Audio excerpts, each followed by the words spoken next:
Insert the ice pack into the dry freezer bag, then place the bag in the freezer.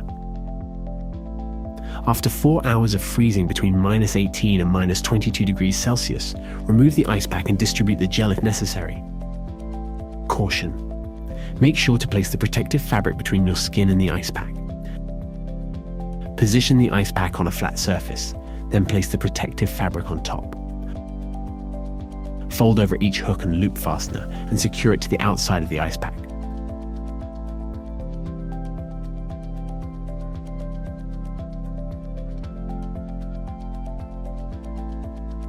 Attach the straps on the left side of the pack for a right shoulder and vice versa. Position the ice pack over the affected shoulder. Reach under the arm and attach it to the front of the pack. Grasp the chest strap at the back with your other hand and also attach it to the front of the pack. Adjust the positioning.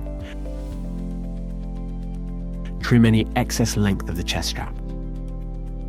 After 20 to 30 minutes, remove the straps, then place the cold pack back in the bag and put the whole thing back in the freezer.